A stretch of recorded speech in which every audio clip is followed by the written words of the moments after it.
Welcome, listeners. We're going to slow things down by telling you what happened in my super classy kitchen with my chic backdrop. So, what happens next is basically everyone dies. Someone cried. It was bad, and everyone was sad at the table. So, we just said, hey, let's retcon it, because that's more important.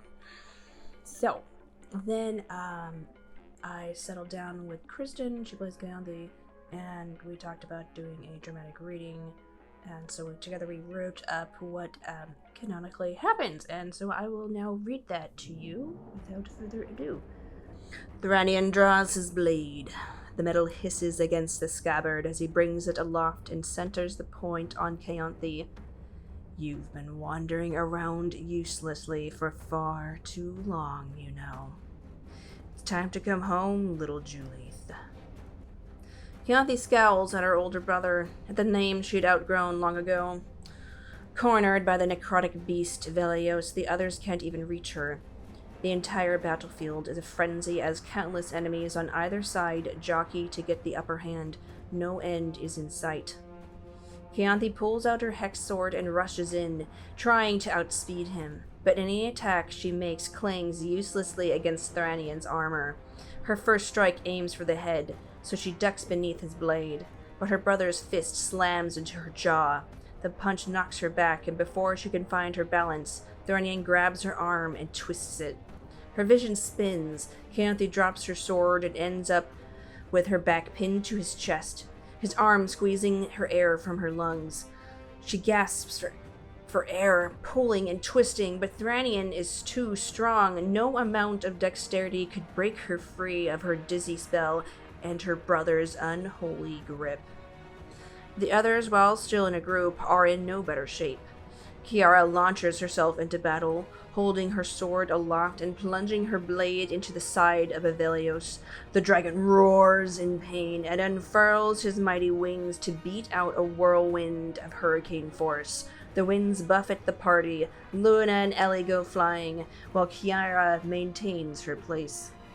Once on the ground, Ellie summons Wild Shape with a bonus action and shifts into an impressive mare with powerful legs, a charger, a warhorse, dotted with her signature green moss. Her spell slots are thin, and she charges into battle with a whinny.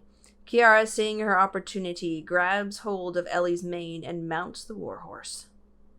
Luna glances around to see Keyanthi is being carried off. Her hands and mouth are forming an incantation for a moonbeam, and instead of focusing on the dragon, she shifts her attention to Samria and Thranion. She casts her moonbeam there. White, dazzling, blinding light sears the sky and impacts the ground, cutting off Thranion from Samira and her broomstick getaway. Now Keyanthi is far from giving up, but panic is sinking into her soul as it becomes harder to breathe. No, stop! She keeps fighting against her brother's grip, trying to grasp at anything, his hair, his armor, his hands, but the lack of air has her dizzy and faint. Not here, not after everything, not while her friends were. Stop! A new voice cries out, you can't have her. Eravan storms across the battlefield, green magic churning in his hands, and launches a healing word at Keyanthi before lunging into Thranion's space with a frosty hand. A chill touch, it lands. Thranion grunts as ice burns down his forearm, but he holds firm. Then Eravan's floating spores start to swarm and pepper Thranion with sharp impacts. In the haze of spores, Keyanthi feels Thranion's tight bonds weaken. She pulls herself free and falls to the ground, slamming onto her back. The world spins. Her balance is still lost until a familiar hand reaches out to her. Eravan meets her stare with frantic brown eyes. I got you. Come on, let's go. Smiling breathlessly, Keyanthi takes his hand and lets him pull her to her feet. Then, in a final furious effort, Thranion swipes his sword at them, missing Keyanthi and slicing Eravan's back as the two retreat. Thankfully, backup has arrived. Nualia leaps out of the trees and into another to fire more arrows. They whiz through the air. One strikes Samira, and the wizard shrieks, "Ah!" Theren sees the trees ablaze and turns his hands into claws with primal savagery and begins to mow them down. As a reminder, we have Eravan Tarina, Theren, and Nualia as siblings, and then we have Keyanthi, Thranion, and Orator, and also a sister that you haven't met before as siblings. So Theren and Thranion are different people. And no, I didn't make up these names, okay? Next up, Deirdre unleashes another breath from her fire potion and takes cover in some bushes like a good little wizard. Lastly, the fallen damsel, Tarina, unleashes a blood-curdling shriek towards her father, causing him to shudder. The Baron roars and thrashes, swiping his claws at his banshee of a daughter. "Foolish insects," he snarls. "Your insipid stinging is nothing against the might of a dragon." He puffs up his chest, a sea of glowing green magic roiling within him, and unleashes a monstrous breath attack on the battlefield. The necrotic damage crackles and burns, swallowing up everything caught up in its path. Keyanthi tackles Eravan out of the way, but Samria is hit while in the sky and falls off her broom, tumbling into the ground, all while Thranion protects only himself. With his launch pad clear, Ivellios beats his wings and flies upward. Luna attempts to go for an attack, but can't with the distance from the buffeting. Kiara, however, is close enough and bounds over, like a nice little party box, and she slashes at the beast and cuts his feet. The smell of charred magic mingles with smoke and blood. Doubled on the ground is Samira. Her arms are scorched from the blast, her crackling skin raw and red. Whatever invulnerable aura the wizard seemed to have had is now gone as she clutches at her stomach. Thranion does not see her. Does not even try to look. Instead, his eyes are wide as he searches the destruction for his quarry, his runaway mess of a baby sister. Samira calls out, her voice low and pained, but he doesn't even answer.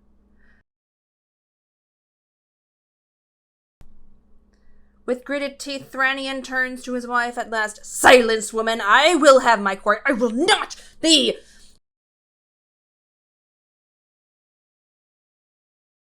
Samira meets his eyes with a glare that could cut through stone. "I am leaving. You may come if you..." Thranion's eyes flash to his wife's stomach, then back to her face.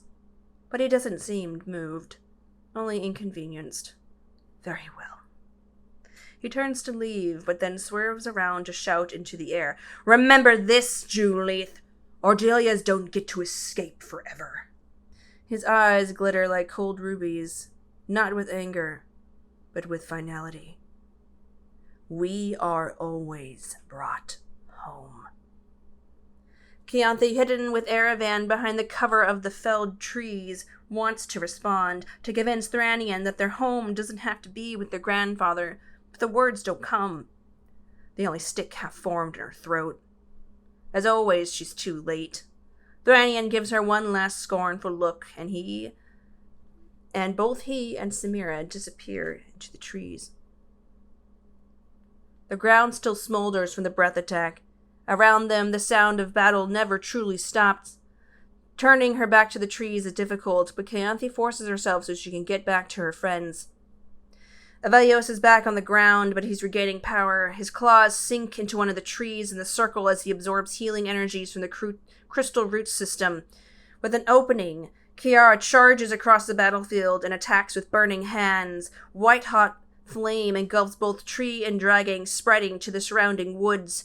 The warhorse Ellie attacks with her hooves, bringing down powerful feet to snap bone and wood. The lithy Luna makes a running leap onto the dragon to attack. She successfully vaults onto the back of the dragon and carves away at the soft spot between its wings. Okay, I'll roll for both attacks. Time for the spine!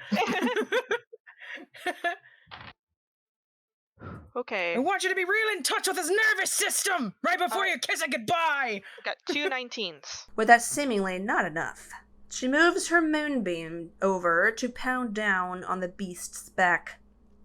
Kayanthi's spectral scythe slices through the air as she wills her bond with Briotract into physical form. She shares a glance with Eravan.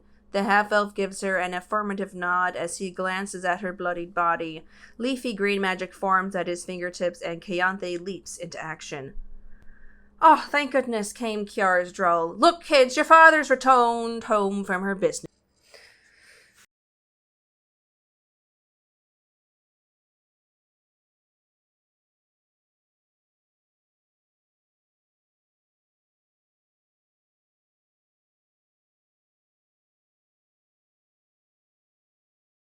"Wretched vermin!" Luna holds up her shield and remains firm, unscathed thanks to her shield, and proudly proclaims, "It's Gucci." And it is now canon that there is a dwarven family that is world-renowned for its shield-making. They are the Gucci family. The party is then relieved by the support of Theren, whose healing magics ease their wounds, and he tentatively shouts, "Get up! Don't die to this filth!" He's been hiding in the bushes like the entire time, but like things are starting to go south, so I don't know. It's like it only comes out like when like battles like really hitting like peak, and then like afterward he's like, "Oh, I would never do that. That's too much." 12 plus. He's probably too scared to order his own food at a restaurant. Excuse me, he said no pickles. I'll just get that. They put pickles in it. It's fine, I guess.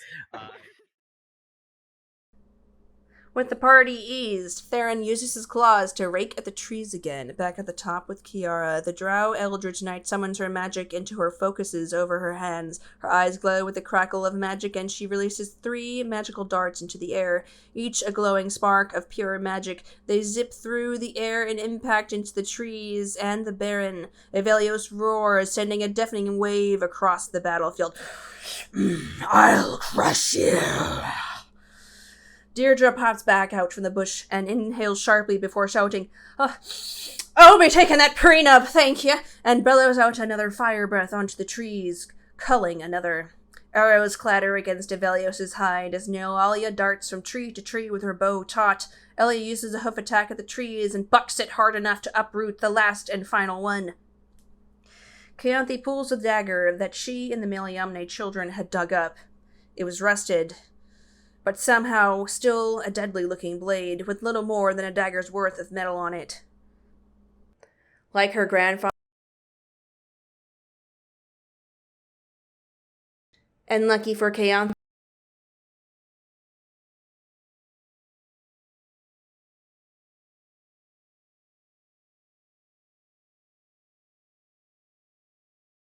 the damsels erupt into motion. Ellie blazes forward, bearing Kiara astride her back, and quickly bucks the drow towards the neck of the dragon.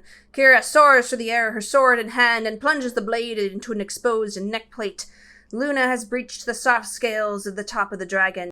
Ivellios thrashes his tail around, and the barbed end catches uselessly against Luna's designer shield. Luna rams her rapier into the dragon, and with a prayer on her lips, implores her ancestors for aid. She pours her smite into the attack, sending rays of golden light down the blade and blasting the Baron in full force. He roars, stomping and snapping, "Insignificant ant! You will perish soon enough." Across the battle, Nualia and Tarina's eyes meet. Their broken bond of sisterhood reforges in the heat of vengeance, and in an instant they know. Nualia pulls back an arrow and nods, while Tarina shrieks. Ivellios groans, and the arrow lands true. The beast crumples to 3 legs. Then Eravan and Theren nod as they hold their savage claws aloft and tear through the soft hide of the wings. Ivellios is effectively pinned, but not for long. Keyanthi dashes across the scene, hair streaming and eyes ablaze as she utters her prayer to her goddess. With a graceful leap, Keyanthi catapults upward and plunges the dagger into Ivellios' head. And then, with the blade in place, she mutters the prayer, "Send this soul to the cauldron." Briotract's hum of approval rings in Keyanthi's head as dark magic washes down the blade, and Ivellios' eyes roll back. In a single deafening moment, Baron Ivellios Meliamne, Druid, necromancer, and dragon, is slain. With a lurch, the vines holding his body snap apart, and the once dragon tumbles to ash and ruin. A silence sweeps the area. Everyone holds their breath till a little head pops out from the bushes. Kian, not the kid they saved, thrusts his fist into the air and pumps them, shouting, "That was awesome!" Tension fades as the damsels, one by one, exhale and laugh. Deirdre comes out of the trees. "Oh, well, I suppose you say it's mine now." Theren raises an eyebrow at her. "Well, not unless it's mine."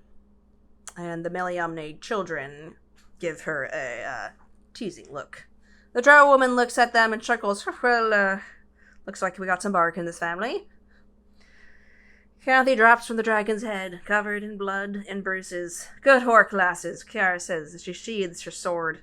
Luna leaps down. "Yeah, who knew this shield would hold up so well?" Ellie shifts back into her elf form and collapses. "We're alive!" Amid the congratulations, Eravan comes frantically across the field, sprinting through the crowd. He pushes aside the damsels and looks Keyanthi in the eye. Then, in a single moment of charged emotions, he sweeps her into her arms, dips her down, and kisses her. Mwah! He becomes wide-eyed, realizing what he's done, and immediately backs up. I hope that was, okay." Keyanthi places her hand gently on his chest. "It's fine. I like you too." As a blush forms on her cheeks.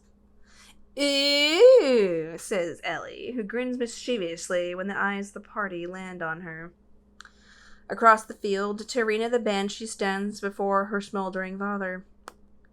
And no one can see, but there is a tall, spectral woman with black, dark wings, touching Tarina's shoulder. "You have but a moment, child. Our bargain is fulfilled." Tarina takes a long look at the father she helped to kill and turns to her siblings, who are now coming across the field. Hey, Nualia says. "Sorry, I was late." The Banshee crosses her arms and then smiles. Eravan steps forward. "Hey, well, we got together one more time, right?"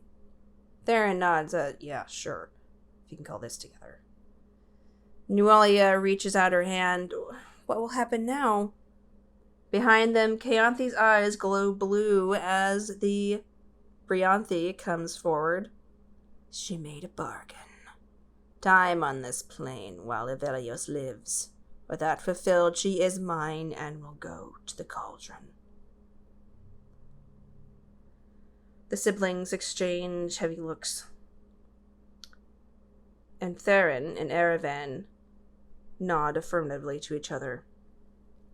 "We won't give up on you, Tarina. I promise." Tarina the Banshee puts out her hand, and the siblings gather for a final few moments as she fades into a shimmering dust and floats into Keyanthi. "Little soul, you are mine now." And Kayanthi's eyes return to normal. The searching of Ivellios reveals his body, reveals that he had a necklace of romantic incarnation. Deirdre identifies it as such, and he used it to reincarnate with the energy of a soul that was stored in the locket, and that is how he reincarnated into a tiefling and then shifted into his true form of a dragon. And with that, we will conclude this battle and the episode. Thank you very much for watching. This is Tiffany, your GM.